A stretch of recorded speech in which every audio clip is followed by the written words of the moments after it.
తాకట్లో ఉన్న మీ బంగారాన్ని విడిపించి ఆ రోజు ఆన్లైన్ రేటుకి కొంటాం. Sharma gold company. అందరికీ నమస్కారం.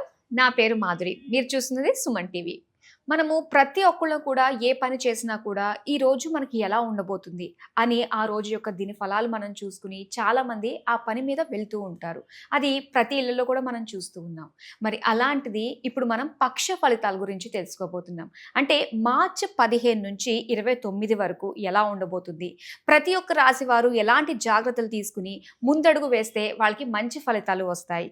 ఇలాంటివన్నీ కూడా ముందస్తుగానే మనం తెలుసుకోవడం వల్ల అంటే ఎటువంటి చిన్న బ్యాడ్ ప్రభావం అన్నా కూడా వాటి నుంచి మనం కాస్త దాటేయగలం అన్న ఒక నమ్మకం ఉంటుంది. కాబట్టి అది ఇప్పుడు మనం చేయబోతున్నాము. మరి పక్ష ఫలితాలు అందరూ సిద్ధంగా చూస్తూ ఉండండి. మరి ఇప్పుడు ముందుగా మేషరాశి వారి నుంచి అలాగే మీన రాశి వారికి ఎలా ఉండబోతుందో తెలుసుకుందాము. మరి వీటన్నిటి గురించి మనకి తెలియజేయడానికి మనతో పాటు ఉన్నారు ప్రముఖ జ్యోతిష పండితులు, శ్రీ విద్యా ఉపాసకులు శ్రీమతి జయప్రద గారు. నమస్కారం అమ్మ. నమస్తే అమ్మ. శ్రీమాత్రే నమః. అమ్మ, ప్రతి ఒక్కరు కూడా వెయిట్ చేస్తూ ఉంటారు దిన ఫలితాలు, అలాగే పక్ష ఫలితాలు, మాస ఫలితాలు అని చెప్పేసి. అయితే మనకి ఇంకా మన క్రోధినామ సంవత్సరం వెళ్ళిపోతూ ఆఖరిగా వచ్చి ఈ పక్ష ఫలితాలు ప్రతి ఒక్క రాశి పైన ఎలాంటి ప్రభావం చూపించనుంది అన్న విషయాలు తెలుసుకోవాలనుకుంటున్నాము. గ్రహాలన్నీ కూడా ఎక్కడెక్కడ ఉన్నాయో తెలుసుకుందాం. ఎందుకంటే మనకి రాశి ఫలాలు అనేది మనం ఎప్పుడు కొన్ని చూసుకోవాల్సిందంటే మనం మాస ఫలితాలు కానీ, పక్ష ఫలితాలు కానీ, వార ఫలాలు కానీ ఇవన్నీ ఎందుకు చూసుకుంటామంటే వార ఫలాలు వచ్చి చంద్రుడి ప్రభావం, చంద్రుడు ఎక్కడెక్కడ ఏ రాశిలో ఉన్నాడో చూసుకుంటే ఆ వారం అంతా ఎలా ఉంటుంది అనేసి. ఎందుకంటే ఆయన మనకారకుడు, మనసు ప్రశాంతంగా ఉంటే కదా ఏ పనైనా చేయగలుగుతాం. అందుకని ఈ వార ఫలాలు చూస్తాం. ఈ పక్ష ఫలాలు అనేది ఏంటంటే సూర్య భగవానుడు, రవి భగవానుడు 10-15 రోజులు మారిపోతుంటాయి. అంటే నెల రోజులకి మారుతూ ఉంటాడు ఆయన. 30 రోజులు తిరుగుతాడు ఆయన ఒక రాశి నుంచి ఒక రాశికి. అయితే మనకు వచ్చినప్పుడు ఏమవుతుందంటే 15 రోజులకి ఒక రాశి, 15 రోజులు ఒక రాశిలో ఉంటాడు ఆయన. ఓహో. ఒకే రాశి 30 రోజులు కనిపించడానికి, ఒక రాశి 15 రోజులు, మళ్ళీ 15 రోజులకి ఒక రాశి మారిపోతుంది. అంటే మామూలుగా 30 రోజుల డిగ్రీ ఆయనది, కానీ మనకు వచ్చి చూసుకున్నప్పటికీ 13-14 తారీఖు నుంచి మారుతుంది అనమాట. మనకి నెల ఏంటి 1వ తారీఖు నుంచి 30వ తారీఖు.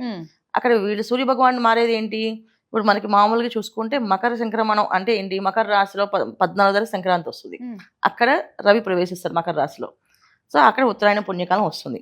అంటే ఇక్కడ ఏమైంది, రవి వచ్చింది కరెక్ట్గా నెల రోజులకి ఆయన అక్కడ ఉంటాడు రాశిలో. అయితే ఆయన వచ్చింది ఇక్కడ 14వ తారీఖు వచ్చాడు. ఇప్పుడు మనకి 15 రోజులు అయిపోయిన తర్వాత వచ్చాడు ఆయన. అలా ఏంటంటే ప్రతి రవి ఈ పక్ష ఫలితాలు ఎందుకు చూసుకుంటాం అంటే రవి ఇలా మారుతుంటారు కనుక ఇలా మారినప్పుడు ఏమవుద్ది, ఒక రాశి మన ముందు ఉండొచ్చు, ఒక రాశి వెనక ఉండొచ్చు ఆయన. సో ముందు రాశి ఉంటే అదృష్టం ఎలా ఉంటుంది, వెనక రాశి ఉంటే అదృష్టం ఎలా ఉంటుంది అని తెలుసుకోవడానికి ఈ పక్ష ఫలితాలు అనమాట. సో మాస ఫలితాలు వచ్చేప్పటికి ఏమవుతుంది, బుధుడు, కుజుడు, శుక్రుడు వీళ్ళు కూడా మారుతారు.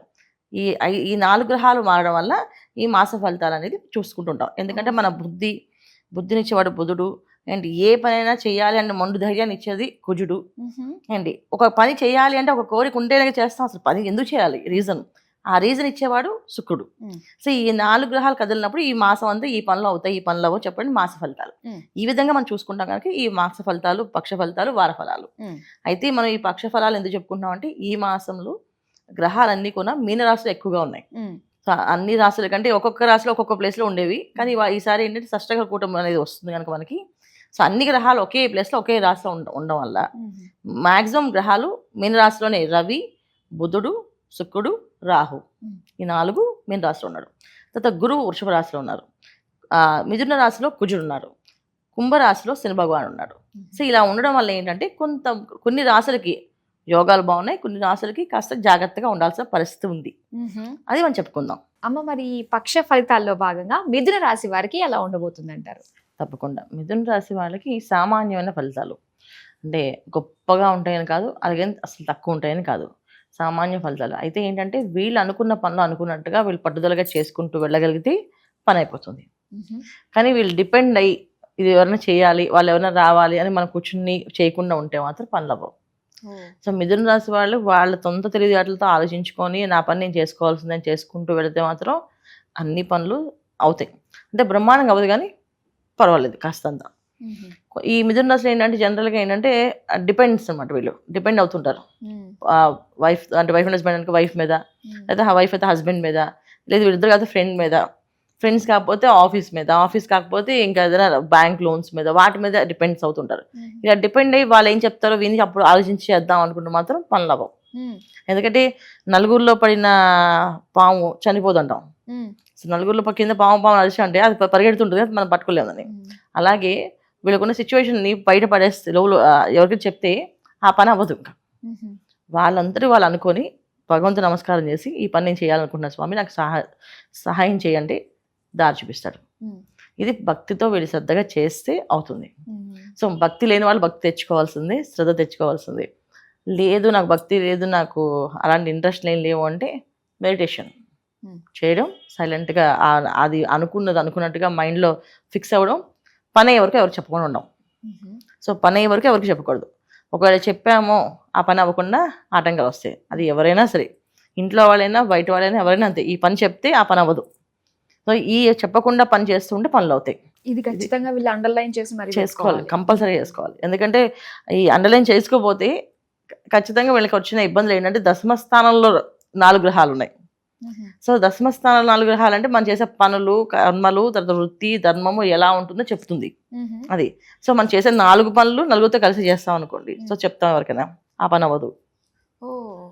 అండి దశమ స్థానం అనేది మనుషులతో సంబంధ బాంధవ్యాలు అంటాం. సో ఈ సంబంధ బాంధవ్యాలు అంటే ఇక్కడ ఏంటంటే రాహువు, శుక్రుడు, బుధుడు, రవి 4 కలిసి ఉన్నారు. సో ఏంటి రాశాధిపతి కూడా అక్కడ ఉన్నా అది ఆయనకి నీచ స్థితి. ఇప్పుడు ఈ మిథున రాశికి అధిపతి బుధుడు, ఆయన వెళ్ళి మీన రాశిలో నీచ స్థితి ఆయనకి. సో ఇప్పుడు ఒక్కొక్కసారి మన సిచ్యువేషన్ మనం ఏం చేయలేం. ఇప్పుడు నా సిచ్యువేషన్లో నా దగ్గర నేను ఇవ్వడానికి రూపాయి లేదురా, నేను అందుకే ఇవ్వలేకపోతున్నారా అని అంటే నమ్ము మనం, పని చేయదు. ఎందుకంటే వాళ్ళ దగ్గర నిజంగా చేయడానికి లేదు కదా, అలా అనమాట. సో ఇప్పుడు బుధుడు అక్కడ నీచ స్థితిలో ఉన్నాడు కనుక ఏ సాయం చేయలేరు. వీళ్ళ ఆలోచన వాళ్ళు జాగ్రత్తగా లోపల పెట్టుకొని సైలెంట్గా వెళ్తే పని అవుతుంది. లేదు పక్క వాళ్ళని అడిగాం సలహా, పోయింది పని, 100% పోతుంది. జనరల్గా ఏంటి సలహాలు వింటే మంచిది అనుకుంటాం. ఇక్కడ వీళ్ళు సలహాలు వినకుండా దైవాన్ని మాత్రమే, సొంత నిర్ణయాలతో దైవాన్ని నమ్మి దైవం దగ్గర చెప్పి నాకు ఈ పని నువ్వే చేసి పెట్టు, నువ్వే నాకు సాయం చేయాలి స్వామి. ఇష్టదైవం ఎవరి ఇష్టమైతే వాళ్ళు ఆ దైవుడిని ఎక్కువగా, అమ్మవారి ఇష్టమైతే అమ్మవారిని, అయ్యవారి ఇష్టమైతే అయ్యవారిని, ఇది ఎవరైనా సరే ఇదే ఫాలో అవ్వాలి. ఈ మిథున రాశి వాళ్ళు ఈ పక్షం అంతా ఇలా వీళ్ళు ఫాలో అయితే పనులన్నీ ఫాస్ట్గా అవుతాయి. ఫాలో అవ్వలేదు పనులన్నీ ఆగిపోతాయి. సో లోన్స్ ఆగిపోతాయి, లోన్స్ కట్టలేమని పరిస్థితి వస్తుంది, డబ్బులు చేతికి రావు, ఇస్తా ఉన్న వాళ్ళు రారు, ఇప్పుడే వచ్చేసి ఇచ్చేస్తా అని చెప్పిన వాళ్ళు ఎవరు, ఇలా తీసుకున్న వాళ్ళు ఇప్పుడే ఇచ్చేస్తా అని చెప్పిన వాళ్ళు ఎవరు, పొరపాటున డబ్బులు ఎవరికి ఇచ్చారంటే ఇంకా డబ్బులు రావు. అది కూడా వీళ్ళు ఆలోచించాల్సిందే. మన ఇంట్లో వాళ్ళే కదా ఏదో అవసరానికి అడుగుతున్నారు, ఇచ్చామా ఇంకా రావు, మర్చిపోవాలి డబ్బుల్ని. సో డబ్బులు ఇవ్వకుండా జాగ్రత్త పడాలి. డబ్బులు తీసుకున్నప్పుడు 100 సార్లు ఆలోచించి తీసుకోవాలి. ఎందుకంటే వాళ్ళు ఇవాళ మేము ఇస్తామని చెప్పి రేపు రోజు దాని మీద డబుల్ వడ్డీ వేయడమో, లేదా మన ల్యాండ్ లాక్కోవడమో, లేదా మన దగ్గర ఉన్న ఆస్తిని తీసుకోవడమో ఉంటుంది. అవి ఏమీ లేని వాళ్ళు డబ్బులు తీసుకుంటే ఏం ప్రాబ్లం లేదనుకోండి, కానీ ఉన్న వాళ్ళు జాగ్రత్తగా ఆలోచించి తీసుకోవాలి. సంతకం పెట్టేటప్పుడు ఆలోచించినప్పుడు మోసం జరిగే అవకాశాలు ఎక్కువ ఉన్నాయి, మోసపోయే అవకాశాలు ఎక్కువగా ఉన్నాయి కనుక జాగ్రత్తగా ఉండాల్సిన అవసరం చాలా అవసరం మిథున రాశి వాళ్ళకి. విద్యార్థులు అయితే చదువు మీద బాగా శ్రద్ధ పెట్టి చదవాలి. లేకపోతే ఎగ్జామ్కి వెళ్ళేటప్పుడు కూడా ఎవరో ఒకరు ఏదో మాట్లాడి ఆ ఎగ్జామ్ లైవ్లో ఏం రాయలేపని చాలా కష్టం, నేనంతా పేపర్ టఫ్ ఉంది, వాళ్ళ పేపర్ అసలు వస్తుందో రాదో తెలియదంటే వీళ్ళు ముందే భయం వచ్చేస్తాయి. దాంతో ఎగ్జామ్ మొత్తం పోతుంది. లేదు ఎవరితో మాట్లాడకుండా వాళ్ళ చెవులో దూదులు పెట్టేసుకొని ఎవరు మాటలు వినబడకుండా హ్యాపీగా వాళ్ళు ఎగ్జామ్ రాశారంటే పాస్ అయిపోతారు. సో నేను పక్క వాళ్ళ పేపరు వాళ్ళు భయపెడతారు మళ్ళీ, అంటే వీళ్ళకి మాత్రం అలాంటి సిచ్యువేషన్స్, అంటే అలాంటి వాళ్ళ వీళ్ళు కూర్చుంటారు. వీళ్ళు అంటే గ్రహస్థితి ఏంటంటే కరెక్ట్గా భయపడే వాళ్ళ పక్కకే తీసుకెళ్ళి కూర్చోబెడతారు ఎగ్జామ్ హాల్లో. అప్పుడు వీళ్ళు చూస్తే అమ్మో ఈ పేపర్ నాకు అసలు ఏం రావట్లేదు, ఒక్క క్వశ్చన్ రావడానికి వాళ్ళని చూస్తే వీళ్ళకి భయం వేసి వస్తాయి. అందుకే అలా ఏ పక్క వాళ్ళు ఈ పక్కన చూపులు చూడకుండా వాళ్ళు చదివింది ఫోకస్ పెట్టి చదివి రాసేస్తే ఖచ్చితంగా పాస్ అయిపోతారు. సో వీళ్ళు సొంతంగా ఏదైతే ఆలోచిస్తారో అది ఖచ్చితంగా పాస్, ఏదైనా అడిగారో పోతుంది. ఇది మిథున రాశి వాళ్ళు తీసుకోవాల్సిన జాగ్రత్తలు. ముఖ్యంగా వీళ్ళు ఎలాంటి మంత్ర జపం కానీ ఎలాంటి పరిహారాలు చేసుకుంటే మంచిది అంటారు? మెయిన్ ఏంటంటే ధైర్యం ఎక్కువగా కావాలన్న, ఇలాంటి పనులు చేయాలంటే. ఇప్పుడు ఏదైనా వర్క్ చేస్తున్నామంటే దానికోసం మనలో మనం ఒక్కరూ చేయాలంటే ఖచ్చితంగా ఒక ధైర్యం కావాలి. సో ధైర్యం కావాలి అంటే భగవంతుని నామాన్ని ఎక్కువగా జపం చేయాలి. సో విష్ణు సహస్రనామం కానీ కంటిన్యూ చదవడం, విష్ణు సహస్రనామం చదవడము, విష్ణు సహస్రనామాన్ని ఎక్కువగా వినడము చేయాలి. ఒకవేళ చదవడం రాలేదు, ఓం నమో నారాయణ, ఓం నమో నారాయణ అనుకుంటూ విష్ణు సహస్రనామాన్ని మొత్తం వినాలి. మొత్తం కూర్చొని విని ఆ నామం అయిపోయేంత వరకు వీళ్ళు ఓం నమో నారాయణ చదవాలి. ఈ ఓం నమో నారాయణ అన్నం శ్రీ లక్ష్మీనారాయణ నమః అనుకోవడం చేస్తూ ఉంటే పని వాళ్ళకి సులువుగా అవుతుంది. సో ఈ మంత్రాన్ని కంటిన్యూ చేయడం, పొద్దున్న సాయంత్రం విష్ణు సహస్రనామం ఎక్కువగా వినడం వల్ల వాళ్ళ బుద్ధి ప్రచోదయం అవుతుంది. ఆహా. ఈ పని నేనే చేయాలి కనుక నాకు అర్థమైంది, ఈ ఫోకస్ నేను చేస్తాను అనే నమ్మకం వస్తుంది వాళ్ళకి. అది. సో మినిమం ఒక 30 minutes 35 minutes ఉంటుంది ఈ విష్ణు సహస్రనామం వినడానికి. చదివితే వచ్చిన వాళ్ళకి 10-15 నిమిషాలు అయిపోతుంది, అవును. రాని వాళ్ళకి ఒక 40 నుంచి 50 నిమిషాలు పడుతుంది. ఉమ్. కానీ వినడానికి 30 to 30 నిమిషాల నుంచి 35 నిమిషాల దాకా ఉంటుంది. ఇది వినడం ఉమ్. పొద్దున్న సాయంత్రం ఖచ్చితంగా వినడము, ఈ మంత్రాన్ని చేయడం వల్ల వాళ్ళు సొంతంగా నిర్ణయాలు తీసుకోవడానికి అవకాశం వస్తుంది. ఉమ్. వాళ్ళ చేయొచ్చు. మీద వాళ్ళకి నమ్మకం కూడా 100% నమ్మకం వస్తుంది, చేసుకోవచ్చు శుభ్రంగా. అలా చేస్తే మాత్రం ఖచ్చితంగా సక్సెస్ అయ్యింది వాళ్ళకి. మిథున రాశి వారి ఫలితాల గురించి తెలియజేసినందుకు ధన్యవాదాలు. నమస్తే అమ్మా, శ్రీమాత్రే నమః.